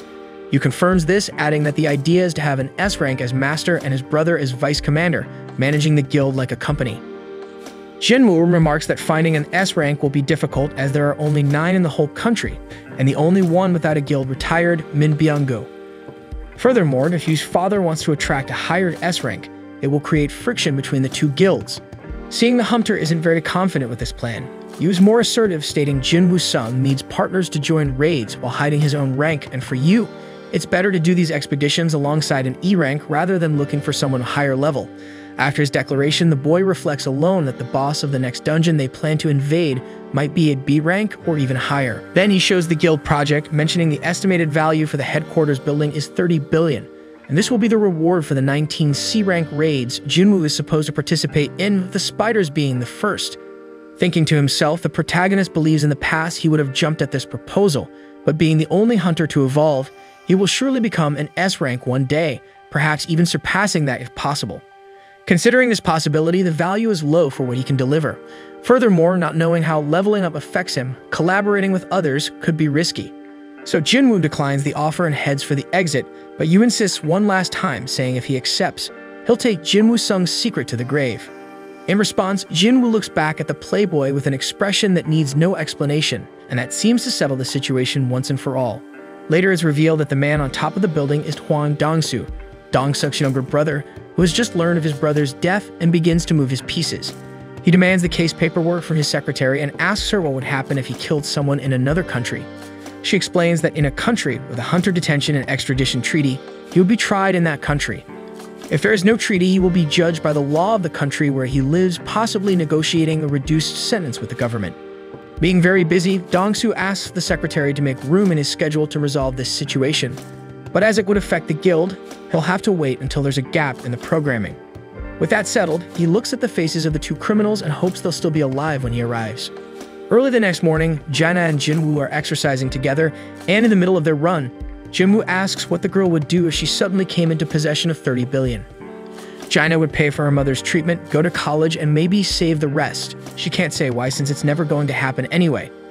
Jinwoo agrees and tells Jaina she can run at her own pace, then he speeds ahead.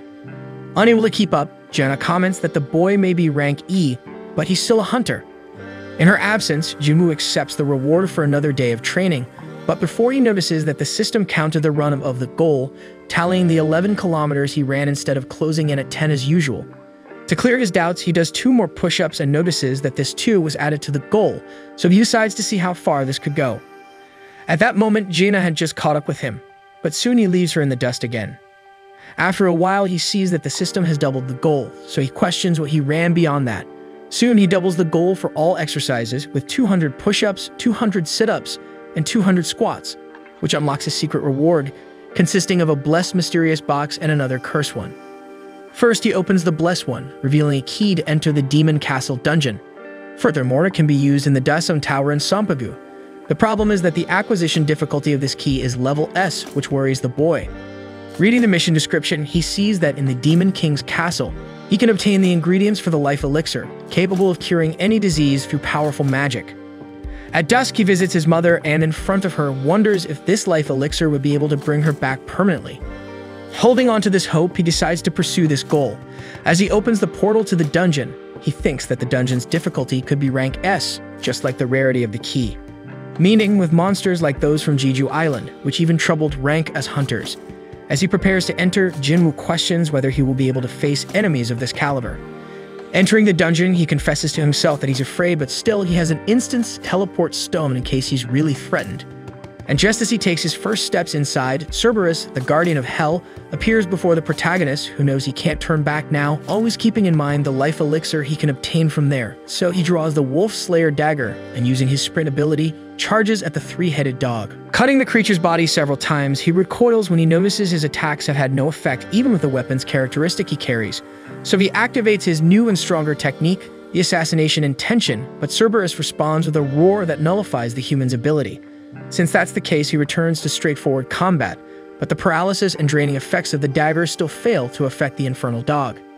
This time, Cerberus shows his business card and retaliates against the attack suffered, ripping Jinwoo's arm off with a bite, only to then crush his body with his paw. Just with that, the hunter loses almost half of his HP, so he decides to be more cautious and retreats once again. Analyzing his opponent, he discovers that Cerberus is using his Fury ability, which doubles all user attributes for 3 minutes. But before devising a strategy based on this, Jinwoo takes another blow and sees his life points drop even further. So he tries not to stand still in battle to avoid this kind of mistake. Activating his total recovery to regenerate his arm, he returns to the fight and pierces the enemy's eye. But a notification arrives immediately, warning that Cerberus is not feeling any pain. Then the dog isolates and crushes the hunter several times, who can't react to the unbeatable strength and speed of the beast. Meanwhile, Jinwoo sees his HP dwindling, and the fact that he has dropped below 30% of life has imposed a debuff on him of minus 50% damage. Faced with the massacre, the system keeps notifying the player at every moment, making him realize that this is not just any second awakening. At first, he thinks of enduring Cerberus's 3 minutes of fury for a chance, but he soon realizes that it's too risky. So he pulls out his teleport stone to bail out before things go south, but a stomp from the enemy makes the stone fly out of his hand. Now his life was near its end, and he was without the instrument that would get him out of there once and for all. At that moment, he searches the system for a solution, and he ends up remembering the store that the menu offered for potions and such. So he buys 3 basic healing potions, which heal a few life points. After that, he rummages through his inventory and sees Kasaka's poison gland, which hardens the user's skin but permanently damages the muscles with poison. However, Jinwoo remembers that he obtained the blessing ability, making him immune to toxic effects. With that in mind, he only has one option left to try, so he ingests the entire substance and sees the blessing preventing the venom's effect. Cerberus appears to finish off the hunter, but when struck again, he feels that his body suffers much less from the opponent's monstrous impact. Moreover, the dog's fury has just ended, making him feel the absurd pain of his pierced eye. Noticing the turn of events, Jinwoo goes all out, tearing into the body of the hellish animal. However, Cerberus manages to bite the protagonist, who feels his life slipping away, but at the same time, the hardening effect of the gland keeps him active. With that, he pierces the enemy's other eye several times with hatred, causing a rain of blood that extinguishes the fire around. With the victory, Jinwoo gains several levels in addition to obtaining the castle door key by defeating the Guardian and the formula to make the life elixir, with 3 items needed to create this substance. After nearly losing his life in this battle, Jinwoo knows it's best to enter this castle only after he's sure he can face what's inside, so he promises that one day he will return. As soon as he emerges from the dungeon, Jinwoo heads straight to visit his mother to see how she's doing and reaffirm his promise to make her better. There are 3 ingredients he needs to prepare the elixir of life, and all he has to do is get stronger to the level where he can enter that castle and do what is necessary for her. To finance his goal, he goes back to you and reverses his decision.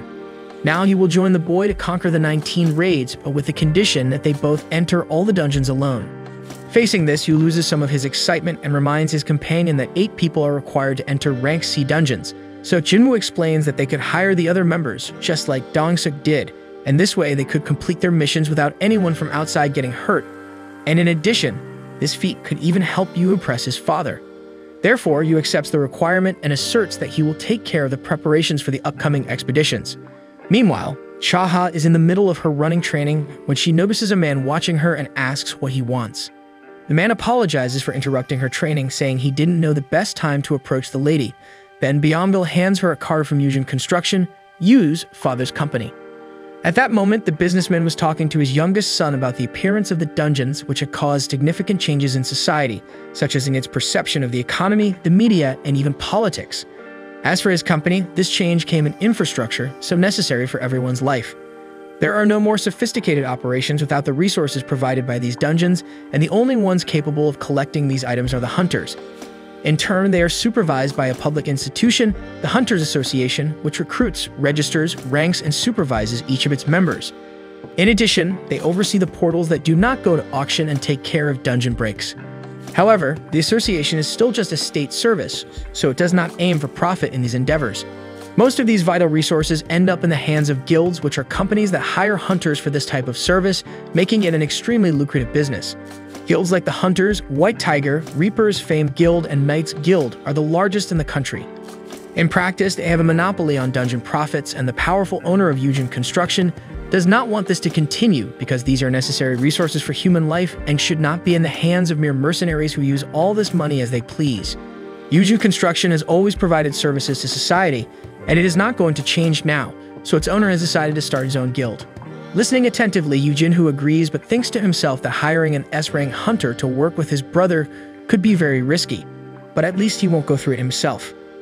At that moment, his partner was training and notices that the system is no longer counting the exercises he does above the goal. Because of this, he thinks that the cursed mystery box offered in the secret mission is out of reach at the moment, but he hopes that the random loot box he got will give him an item as valuable as the key to the Demon Castle dungeon. So he uses the item with this expectation but ends up getting a used bingo card. Reviewing his very high attributes, the hunter realizes that just 3 points are not enough to change anything for him, so he needs to find a more effective way to evolve. He thinks about facing that giant centipede in the penalty zone, but even today he is not sure if he would be able to defeat that creature. Besides, it is not guaranteed that he will gain XP in a punitive mission.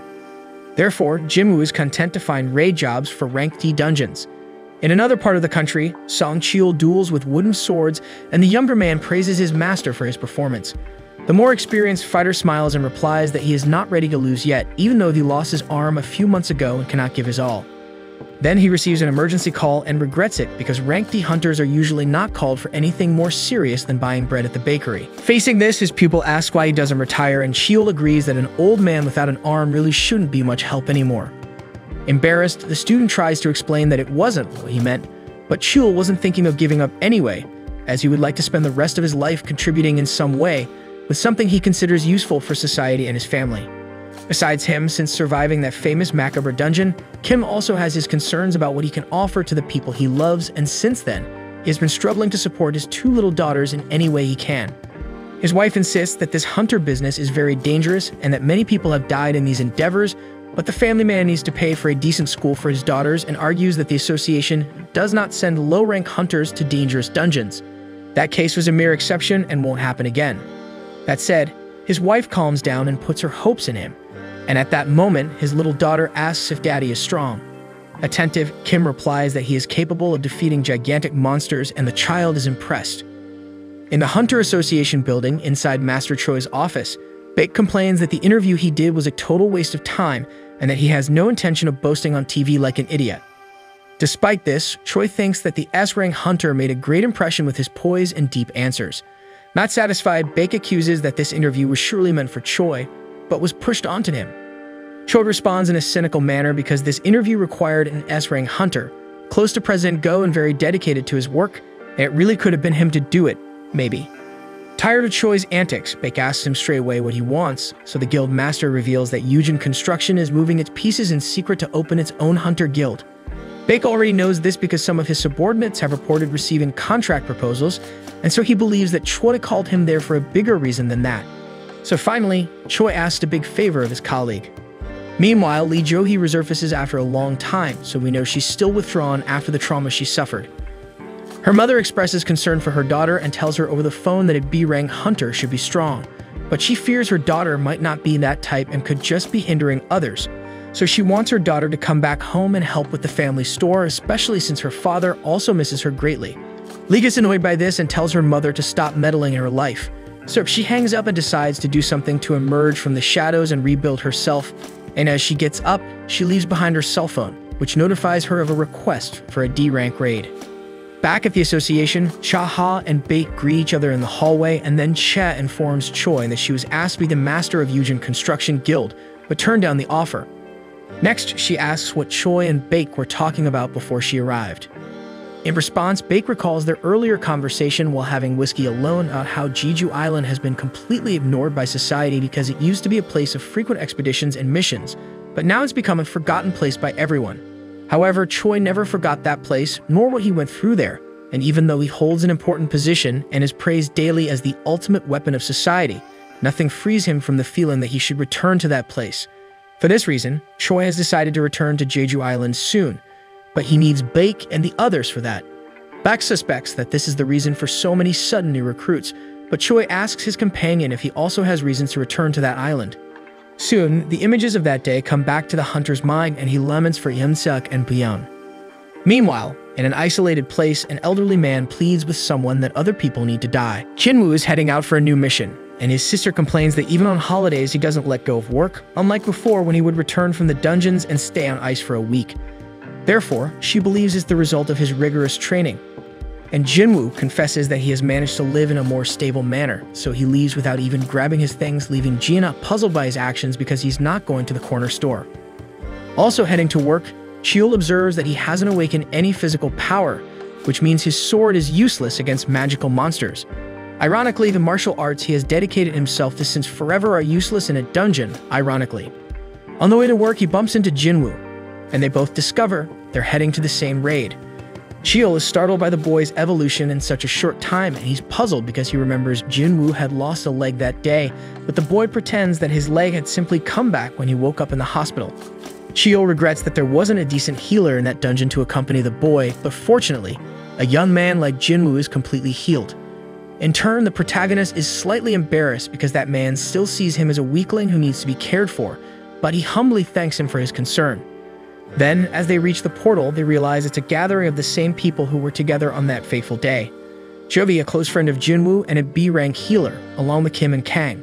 Except for the girl, the other hunters can't even look Jinwoo in the face because they remember well that the boy was left behind in that deadly dungeon, allowing the rest to escape. Jovi is impressed by her friend's surreal transformation being so fit and with his leg recovered, very different from when she visited him in the hospital. Jinwoo is surprised because he didn't know his friend had visited him in those conditions until a car pulls up and 3 prisoners get out who will participate in the expedition along with the others. One of the detainees is already excited to have a hottie on the team this time and asking her to ditch that guy and have fun with them. Jinwoo immediately frowns. Then Kang Tashik, a Hunter Guild's vigilant, tells the prisoner to shut up because none of the 3 prisoners came out of jail to go sightseeing. Along with him, a guild assistant explains that these handcuffed men will be part of the raid this time because the exodus of local hunters left the association with few remaining options. Cheol rehearses a complaint because he doesn't want to fight alongside criminals, but he has no choice but to accept this condition.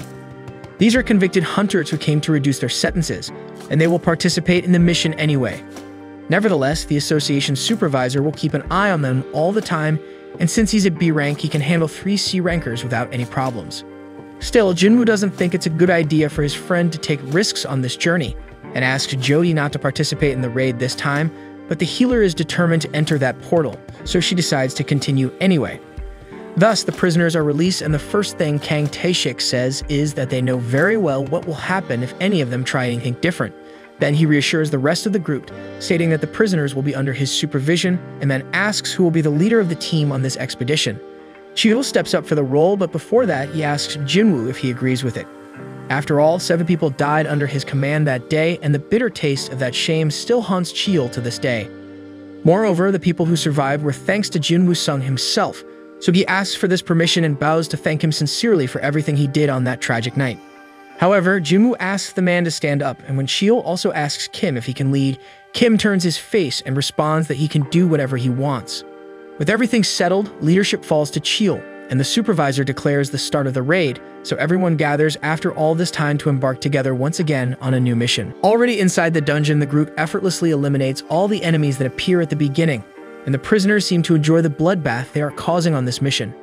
However, the standout is Jinwoo Sung, who is frighteningly stronger than he has ever been, attracting the attention of the entire team. After finishing the first fight, Cheol asks the protagonist where he got that dagger, and he just scratches his head, avoiding the answer. Joey points out that he hasn't been injured so far, and facing this news, she jokes that maybe she won't even need to get involved this time. Observing the young man closely, Cheol notices that not only his behavior is different, but also his aura.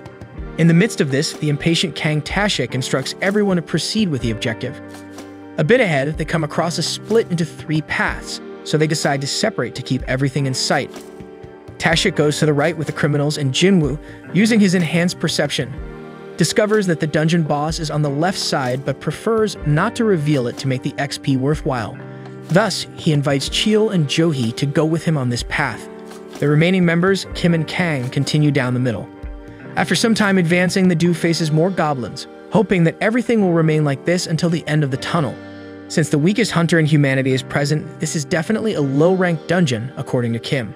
However, his companion reminds him that it didn't go that smoothly last time they all met.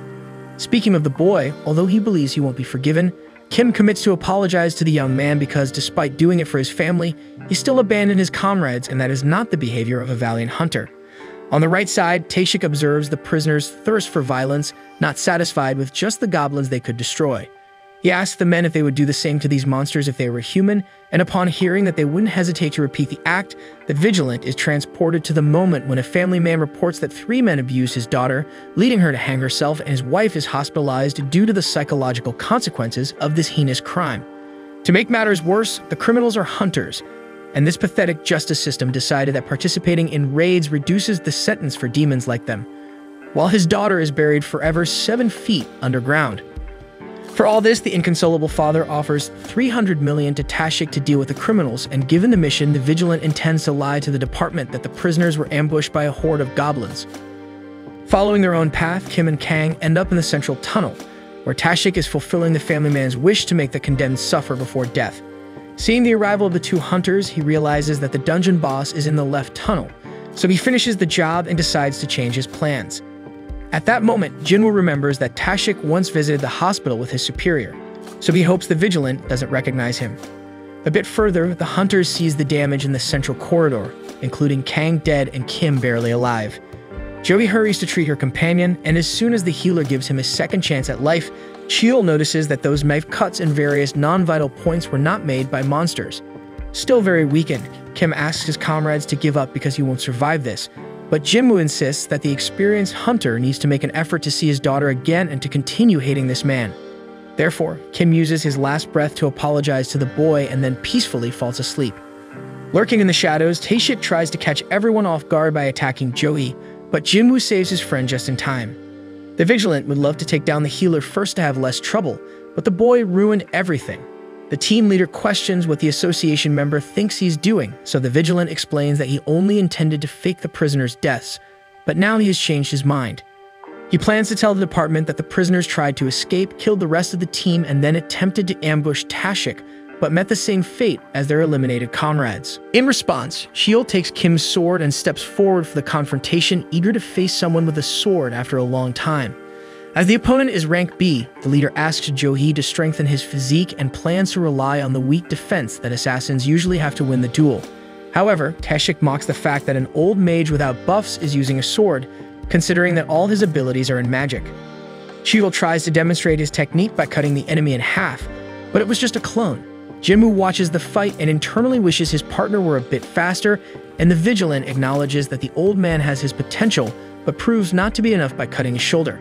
However, Jo-hee heals her ally once again, and Tashik begins to get fed up with the support his rival is receiving, so he decides to take down the healer first. However, Cheol reaches the rival in time and shows that he is not a useless old man because he used to be a teacher of rank as hunters. Still, Tashik knows that an old mage cannot keep up with the pace of an assassin, and with that in mind, he delivers several cuts to the adversary. When Jo-hee tries to revive her companion again, her magic fails. Therefore, Cheol was at the mercy of the assassin. But when he was about to suffer the final blow, the mage invokes a fire spell that incinerates the enemy. However, it was another one of Tashik's copies, aware that the wizard would focus on the sword to make the assassin lower his guard against his magic. Thus, the mage realized it was checkmate, but this time Jinwoo Sung, the weakest hunter in humanity, saves the old man. Tashik asks who this kid is, and he states his name along with his rank. The Vigilant realizes that this guy would never be from the lowest rank because twice he had the reflex to block his attacks. And as he seems to be known by the rest of the group, he probably isn't one of those who use fake ranks because that kind of cheater doesn't leave witnesses behind. Consequently, Tashik realizes he's facing a second awakening, and on top of that, it's that weakling who was hospitalized after the double dungeon even though the mana meter only showed 10. Still, Jinwoo Sung doesn't have much experience as a hunter, so the assassin thinks of using that to his advantage by drawing another dagger. At that moment, the E rank questions the reason for the vigilant promoting this massacre in the dungeon. Then he explains that he delivered justice by tearing apart 3 abusers of a minor, but Jinwoo saw that he toyed with Kim and Kang until their deaths, avoiding their vital points, so it's evident that justice isn't what motivates this guy. With that said, Tashik laughs as he remembers refusing the family man's proposal to avenge a defenseless little girl, not for the money offered, but because exterminating humans is much more pleasurable than monsters. Next, the two rivals clash in a duel that the spectators could barely keep up with, given the absurd speed both possessed. They have similar physical structure and techniques, but Tashik relies on his experience and cunning to emerge victorious. Thus, he kicks a handful of sand into the opponent's eyes to land the first stabs. However, the system alerts Jinwoo Sung that a new target is in play, and he must eliminate this aggressor seeking his death, lest he suffer a penalty. Therefore, Jinwoo warns the opponent that the system has now given him another reason to be destroyed. Tashik has no idea what system this is, and this ignorance challenges his conviction of having control of the fight. Assuming his target moves beside him at an incomparable speed, and upon seeing his face cut, the vigilant feels the poison flowing into his bloodstream. He promises to retaliate with another surprise, then uses his stealth to conceal his body, scent, and sound. No one knows that Tashik possesses this rare ability because no one has survived to tell, and he uses this technique to strike the target unseen. Desperate, Jinwoo's friends consider intervening, but Tashik makes it clear he can cut both of them in the blink of an eye. Indeed, he thinks he can do the same to Jinwoo because of the deep cut he made in his leg, but the hunter uses his total recovery to surprise his proud opponent once again, who has no idea how many times the enemy can use this healing magic, as he has never seen a fighter capable of healing before. In turn, Jinwoo loses another emotion, but he believes he won't need to feel anger to eliminate trash like that. Hearing this comment, Tashik laughs upon discovering that the young man also has blood on his hands, suggesting that they are in the same boat since they have taken the lives of other human beings. After all, after the hunters awaken, the world's rules change to accommodate them, and within a dungeon like this, the only law is that of the strongest. Tashik disappears again and tries to maintain his strategy, but Jinwoo detects his enemy through his bloodlust. Still, Tashik remains invisible and plans to keep it as a trump card until Jinwoo activates his assassin's intent and throws his enemy into limbo, then promptly plunges his dagger into his chest. With that, Tashik is no longer able to fight, and he decides to reveal the cause of so many deaths in this dungeon. According to him, hunters are killing machines, and it doesn't make sense to expect them to be guided by common morality. So he is about to die now because of the natural selection that eliminates the weak links of evolution. However, as Jinwoo has exhibited an arsenal of unknown abilities, his rival believes he may not even be a hunter, and as he was able to defeat Tashik, the boy will no longer be able to pretend to be a mere E rank. Jinwoo reveals that he is capable of evolving with each battle he wins, and Tashik observes that this young man's shadow extends to very dark places, and the more powerful he becomes, the darker the places his shadow will reach. After all, if you gaze into the abyss for too long, the abyss gazes back at you. With that said, Jinwoo collects the reward of a stealth rune stone while reflecting on what he just heard. Deep down, he acknowledges that he keeps getting stronger and stronger. The stronger he gets, the more something breaks inside him. Still, it's not time to turn back, so he tells his 2 friends to leave the dungeon because the rest will be taken care of by him. Incredulous, the companions watch their friend depart alone until he finally reaches the boss's door. Sometime later, Woo Jinchul, the administrator of the Hunter's surveillance team, is on his way to meet the survivors of this dungeon, lamenting that he never suspected Tashik's sinister side. Soon he meets Jogi, Cheol, and Jinwoo Sung, the same E-rank hunter from that time, almost unrecognizable. Firstly, he apologizes for what his employee caused them all, but getting straight to the point, the supervisor asks who killed Kang Tashik. Jinwoo is backed into a corner and realizes he will have to break his contract with Yu. But to his surprise, Cheol takes the blame for the vigilant's death. Jinchul asks how the man being a C rank was able to defeat a B rank, and he responds that it was all thanks to his team's healer, who was also a B rank. Thus, the administrator accepts the version of events and announces that he will need everyone's testimony about the incident. Noticing Jinchul's A rank, the protagonist realizes he wouldn't stand a chance against him at the moment, while the raid leader comments that Jinwoo doesn't need to thank him for the trouble he was spared. 3 hours later, the father who hired Tashik to kill the prisoners turned himself in, confirming that the survivors acted in self-defense. After this long day, Joey shows Jinwoo a stone and asks if he remembers what it is. A few minutes before that, the two were walking peacefully through the park, and Joey emphasizes how much her friend had changed in this short interval of time. Facing this, Jinwoo believes that each individual responds differently to the events that occur in their life. The healer agrees, but at the same time feels that she is too afraid to be a hunter and to take these transformations to the level that this profession demands. For example, she knows she should be participating in level A, B, or even C raids, but she prefers to stay in lower-ranked dungeons out of convenience or fear of surpassing herself. No matter how hard she tries to change this, she never manages to leave this comfort zone. Still, it was this way that she met Jinwoo Sung, and soon found herself healing the new friend in every moment they ventured together through the country's dungeons. At first, she would get angry seeing her companion getting hurt all the time, but over time she started seeing it differently because Jinwoo always managed to survive regardless of the injury, and his eyes continued to radiate life. After this outburst, Joey shows the stone that her friend had given her on one of these expeditions, determined to retire from the hunter career and return to her parents' home. Jinwoo understands his friend's motivation and accepts the gift back and informs her that he will call her to grab something to eat when he passes by one day. After this farewell, Jinwoo carefully examines Joey's gift while recalling the encounter he had with Jinshul at the exit of the last dungeon. The surveillance administrator was surprised that an E rank could handle a B rank like Kang Tashik, and therefore understands the reason for Jinwoo's second awakening suspicions. But as Uncle Ben would say, with great power comes great responsibility, and the young hunter attracted much attention after Dong-suk's team was decimated in the giant spider dungeon. Therefore, possibly his younger brother Dong-soo will seek answers for his older brother's death. S-rank individuals like him are not easily stopped by the law. They are capable of causing as many miracles as calamities to society, and considering that Dong-soo intends to cause the second option, Jinshul recommends that the boy take his family and flee the country as quickly as possible. However, Jinwoo sees in this threat another motivation to develop himself, because if he fails in this objective, his sister and his mother will be buried together with the Sung family name.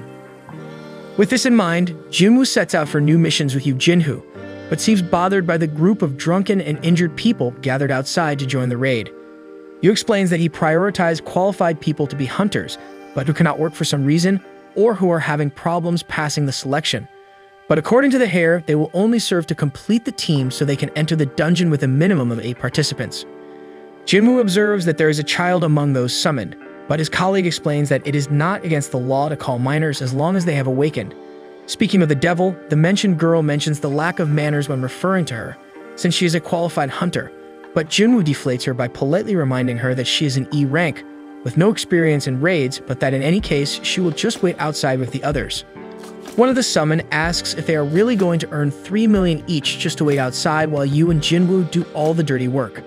The contractor confirms the payment but reminds everyone that they must keep these raids confidential, otherwise, they will have to pay a fine 10 times greater than the payment they will receive as stated in the contract. In the middle of this reminder, Jinwoo uses the stealth rune stone he obtained by defeating Tashik to incorporate the ability. When he turns his back, he was ready to start the mission with his new buff-boosting armor made by a refined Italian manufacturer, but when Jinwoo awkwardly drops the hair to the ground with just one finger, they both agree that this equipment is too heavy for the skinny playboy. With that done, before crossing the portal, Jinwoo comments that his companion forgot to take off his helmet, but the D-rank hunter insists on keeping at least the helm. The mission begins, and some of those summoned from outside are content with a good life they have, being paid to sit and drink, but at the same time, they believe that the two young people who enter have no idea what they are getting into.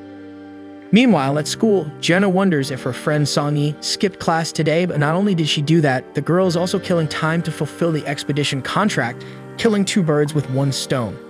The rest of the summoned estimate that the raid should last 2 hours, but after 60 minutes, Yoo comes running back from the portal, making some believe that they deviated from the objective. But when the portal begins to close with Jinwoo Sung's departure, proof that they killed the boss is thrown in everyone's face. The next portal is an hour's drive away, so Yoo calls the rest of the group to finish the quota of 3 raids per day. With a well-established strategy, Jinwoo dealt with the monsters while Yoo mined whatever he could at each portal they crossed. Working day after day, without a break, the two leveled up like steps on a staircase, pocketing any threat that came their way. With his new stealth technique, Jinwoo tore through enemies unseen on the battlefields, and the flawless use of this ability granted him a level 2 sprint. Combining his stealth with the newly learned advanced grip and fatal blow, Jinwoo Sung devastated his opponents with the silent elegance of an arrow, all while the rest of the group pocketed 9 million a day without having to lift a single muscle. After another round of intense combat, Yoo collected the loot while his companion rested a bit and analyzed the abilities he had been gaining while leveling up in the dungeons. Although useful, Jinwoo doesn't have enough mana to use them for long, so he understands that he should focus more on the intelligence attribute. Besides that, after leveling up so much, he wonders if it's time to climb up to the Demon Castle, but he doesn't know if he can handle that dungeon alone, considering it must be between B and a rank, according to his own analysis. Until suddenly, a system notification announces that Jinwoo has reached the level required to request a class change, provided he completes a mission for it. However, all this success began to attract the attention of important people, and the manager An Sangmin, from a multi-million-dollar company, found out through his subordinate Kitchell that the youngest son of the owner of Yujin Construction is spending more than double the market value on C-rank portals, wanting to pay 150 million for the rights to dungeons of this rank. The manager believes that this could put the boy's father's company in the red, and that it's too much money for a daddy's boy to be playing hunter. However, Sangmin discovers that the boy is not alone in this scheme, and that Jinwoo Sung participates in all formations of these raids.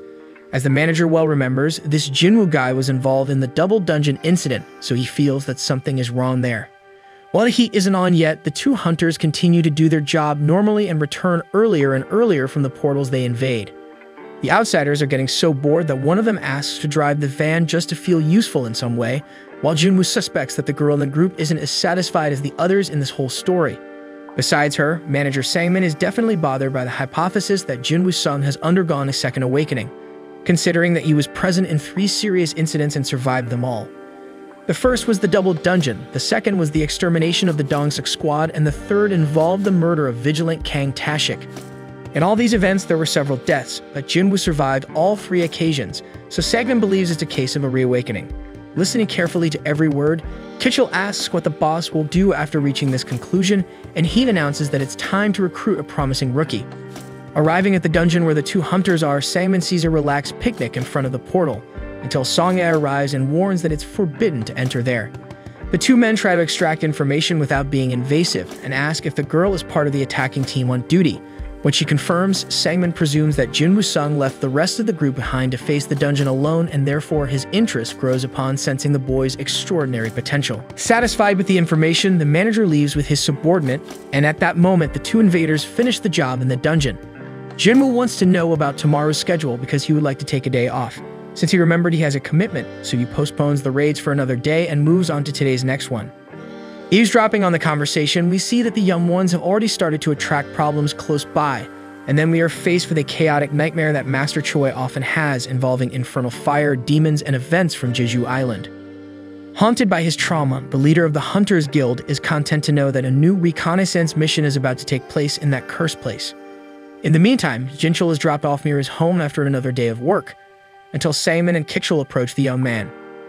The higher-ranking man introduces himself as An Sangmin, manager of the second administration team of the White Tiger Guild, and asks for a minute to talk to Jinwoo. Getting straight to the point, he wants to hire the promising hunter for double what Yujin Construction is paying, and if he has more demands, the manager commits to chasing after them. Sangmin is convinced that such a young man will accept an offer of this caliber, but instead of showing excitement, Jinwoo asks how much the man's guild building is worth. Not quite understanding, the manager calculates that it must be around 50 billion, so the hunter dismisses the offer because, showing the documents proving Yujin Construction's offer, he shows that he was offered a building with a market value of 50 billion, and since the White Tiger Guild committed to paying double, Jinwoo understands that at least the White Tiger Guild headquarters should be transferred to his name. The manager is left speechless because he doesn't even have the authority to offer a deal of that magnitude, so Jinwoo stands up and makes it clear that he knows he's being spied on. As a cut suddenly appears on the man's face, An Sangmin understands the reason for the construction company's offer, because a reawaken with stealth technique is worth gold. Then the manager justifies to the invisible aggressor that the dungeon market is very scarce, and by researching who bought so many C-rank portals, he came across the name Jinwoo. That said, as only he and his subordinate know this, Jinwoo asks them to keep it a secret, otherwise, they will be the first on the suspect list. As Sangmin agrees, the promising young man sits back down and laments monopolizing the C-rank portals, but warns that he needs to keep doing this for some time. However, he offers 3 portals for 300 million each, otherwise the White Tiger will be a long time without training its hunters of this rank. Indignant, Sangmin mentions that the mana and essence stones of each portal are worth 200 million at most, but before asking Jinwoo to lower the price, the hunter himself agrees to sell the 3 portals for 600 million in total. After closing the deal, Jinwoo wants the money deposited by the end of the day, and then asks the manager to close his eyes and open his mouth to receive a gift. Then he pours a red liquid that heals the wound on the man's face and reminds him to keep his mouth shut. As the hunter leaves, Kitchell asks if the contract went through, and Sangman replies that for sure that young man is worth much more than they thought. The next day, the protagonist receives a message from Yu confirming that the 600 million has been deposited into the account, and when his companion asks how he managed to sell the portals at this inflated value, Jinwoo replies that it's a business secret. In the meantime, Sangman discovers that the boy outsmarted him because there were other C-rank portals being sold for around 70 million within the jurisdiction of the White Tiger Guild, and at that moment, Jinwoo sends a message saying that now they are even, and therefore he will forget that he was being spied on. With that, the manager recognizes that it's 1-0 for the hunter, but is relieved to have paid the price for espionage and at least to have obtained Jin Woo-sung's number, which would be enough for the moment. Meanwhile, the talented hunter drives to his class exchange mission. Next week, we'll have more of this anime as soon as the new episode is released, so go ahead and subscribe to the channel, and don't forget to hit the like button below to support this video. See you guys.